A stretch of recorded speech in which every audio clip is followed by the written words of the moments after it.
Compression member में जो पहला प्रॉब्लम है वो है calculate the value of least radius of gyration for a compound column consisting of ISHB 250 at the rate 536.6 newton per metre with one cover plate 300 mm into 20 mm on each flange. इस question में हमको जो section दिया हुआ है वो कौन सा सेक्शन दिया हुआ है, ISHB दिया हुआ है।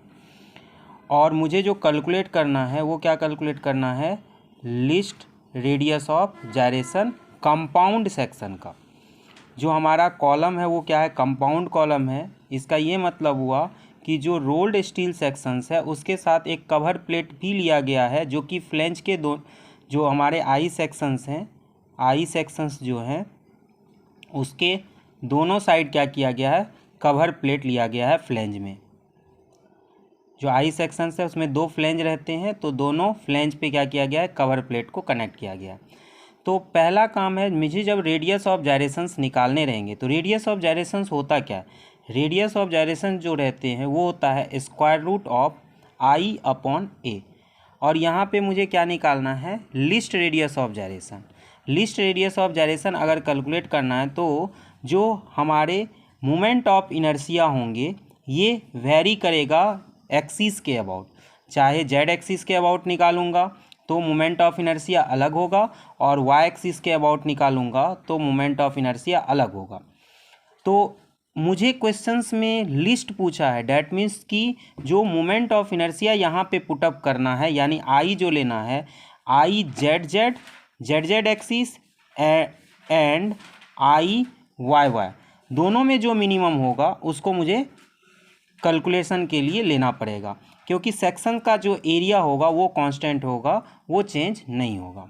तो इस पे काम करने के लिए मुझे क्या करना पड़ेगा, पहले जो मुझे ISHB सेक्शंस दिए हुए हैं उसको with the help of steel table हमको उसका मोमेंट ऑफ इनर्शिया जो है वो लिखना रहेगा स्टील टेबल से। तो ये है आपका सॉल्यूशन में ISHB सेक्शंस जो हैं वो आपको गिवन है 250 at the rate 536.6 newton per metre. तो स्टील टेबल से आप क्या करेंगे, उस सेक्शंस का एरिया लेंगे और moment of inertia Z axis के अबाउट, वाई एक्सिस के अबाउट। जो आप स्टील टेबल से एरिया लेंगे वो क्या रहेगा आपका 69.71 सेंटीमीटर स्क्वायर। उसको क्या करेंगे, mm में चेंज करेंगे तो क्या हो जाएगा आपको इसमें centimetre square, 1 centimetre equal to 10 mm होता है। तो आप यहाँ पे सेंटीमीटर स्क्वायर है, डैट मीन्स 100 से मल्टीप्लाई करना पड़ेगा, तो क्या हो जाएगा 6971 mm का स्क्वायर। आई जेड जो है वो आपका क्या है 7983.9 सेंटीमीटर पे पावर 4। तो इसको भी आप चेंज करेंगे तो 1 सेंटीमीटर इक्वल टू 10 mm होता है, तो 10 टू द पावर 4 हो जाएगा mm पे पावर 4। आई वाई वाई 2011.7 सेंटीमीटर पे पावर 4, इसको भी आप चेंज करेंगे तो mm में आपका 10 टू द पावर 4 हो जाएगा। इसका मैंने फिगर बनाया है, तो फिगर को ध्यान से देखना है मुझे।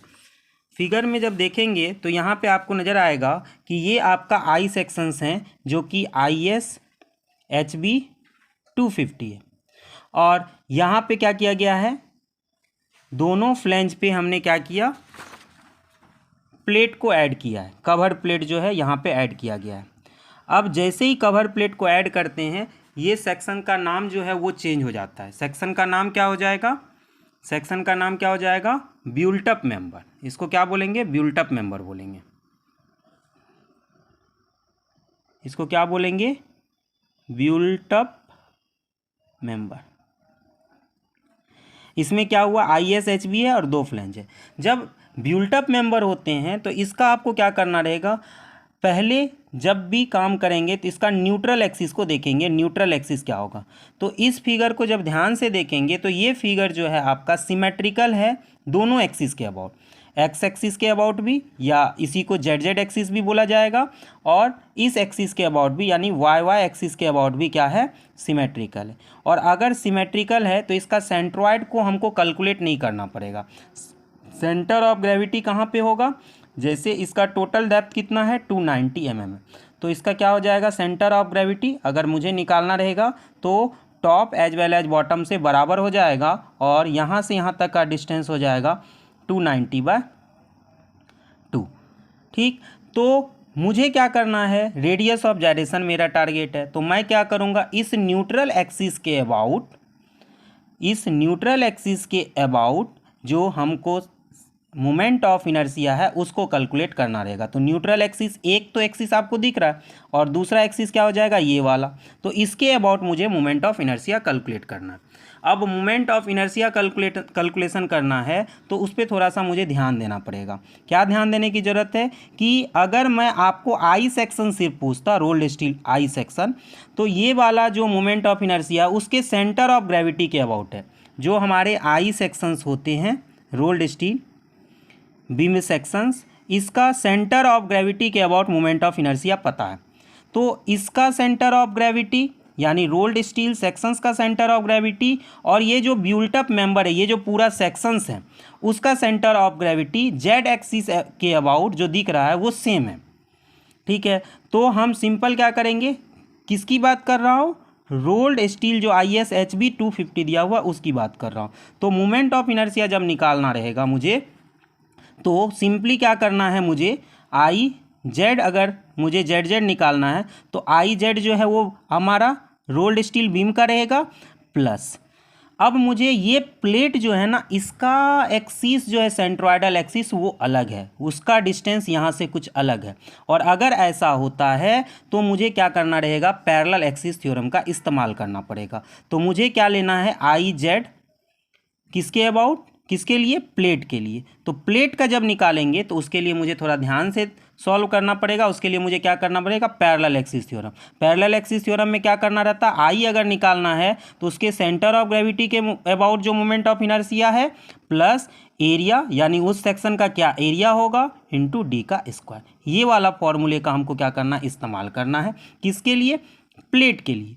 प्लेट के लिए क्यों ये इस्तेमाल कर रहे हैं, क्योंकि प्लेट का जो सेंटर ऑफ ग्रेविटी के जो अबाउट एक्सिस है जेड के पैरेलल, ये न्यूट्रल एक्सिस के पैरेलल, वो अलग है। इसका सेंट्रोइडल एक्सिस ये वाला है और वाई एक्सिस कॉमन है, जेड एक्सिस अलग है। तो हमको क्या करना है, पहले काम जो कर रहे हैं, पहले हम एरिया निकाल लेते हैं बिल्ट अप सेक्शन का, फिर हम मोमेंट ऑफ इनर्शिया का कैलकुलेशन करेंगे। एरिया क्या हो जाएगा, मुझे मेरा जो रोल्ड स्टील आई सेक्शन दिया हुआ है ISHB, इसका एरिया मुझे पता है 6971 mm का स्क्वायर। उसके बाद मेरा ये जो फ्लेंज वाला पार्ट में हमने क्या किया, दो कवर प्लेट को ऐड किया। तो कवर प्लेट का साइज़ क्या है, 300 mm इंटू 20 mm। तो 300 इंटू 20 और कितने नंबर हैं, 2 है, क्योंकि 2 फ्लेंज है तो दोनों साइड हमने प्रोवाइड किया। तो हमारा एरिया क्या हो जाएगा, 18971 mm का स्क्वायर। रेडियस ऑफ जायरेशन का क्या फॉर्मूला होता है, R = √I/A। अब मैं क्या कर रहा हूँ, बिल्ट अप मेंबर का मोमेंट ऑफ इनर्शिया कैलकुलेट कर रहा हूँ।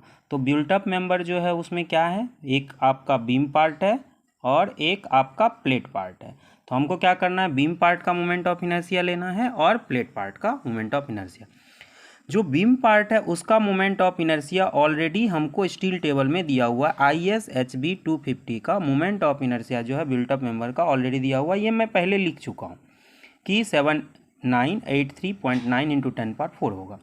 अब प्लेट सेक्शन का मोमेंट ऑफ इनर्शिया लेना है। तो प्लेट सेक्शन का जब मोमेंट ऑफ इनर्शिया निकालेंगे तो मुझे प्लेट का जो सेंट्रोइडल एक्सिस है जेड के अबाउट वो ये है, लेकिन मुझे बिल्ट अप मेंबर के हिसाब से चाहिए। तो बिल्ट अप मेंबर का जो एक्सिस है ये है और दोनों एक्सिस के बीच पर्टिकुलर डिस्टेंस हो जाने के कारण यहाँ पे पैरेलल एक्सिस थ्योरम लगेगा। और पैरेलल एक्सिस थ्योरम लगता है तो क्या करते हैं, मोमेंट ऑफ इनर्शिया निकालने के लिए उसका सेंट्रोइडल एक्सिस के अबाउट जो भी मोमेंट ऑफ इनर्शिया रहता है उसमें हम क्या करते हैं, ऐड करते हैं एरिया इंटू डी का स्क्वायर। तो प्लेट का जब मोमेंट ऑफ इनर्शिया निकाला जाएगा तो हमको क्या करना रहेगा, इस फॉर्मूले का इस्तेमाल करना रहेगा। देखिए कैसे करते हैं। तो 2 क्या है, 2 नंबर है। हमको जो प्लेट दिया गया है वो दोनों फ्लेंज के, एक इधर भी दिया है और एक इस साइड भी दिया हुआ है, तो 2 आ गया। जो मोमेंट ऑफ इनर्शिया लेंगे मुझे कौन से एक्सिस के अबाउट चाहिए, इस एक्सिस के अबाउट, सेंट्रोइडल एक्सिस के अबाउट। तो क्या हो जाएगा, सेंट्रोइडल एक्सिस के पैरेलल वाला साइड कौन सा है, ये वाला। तो 300, क्योंकि रेक्टेंगल वाला कॉन्सेप्ट इसमें लगेगा और इसका जो हाइट है प्लेट का वो 20 है। तो 300 इंटू 20 का क्यूब अपॉन 12 हो जाएगा, प्लस एरिया। जो प्लेट का एरिया है वो कितना है, 300 इंटू 20। उसके बाद ये वाला आपका जो है डिस्टेंस है। डिस्टेंस कैसे कैलकुलेट करेंगे, यहाँ से लेके यहाँ तक का जो हाइट होगा सिमेट्रिकल होने के कारण 250/2 होगा और सेंट्रोइडल, चूंकि ये वाला पोर्शन जो है प्लेट का वो रेक्टेंगल है तो सेंट्रोइडल कितने पे होगा, हाफ पे।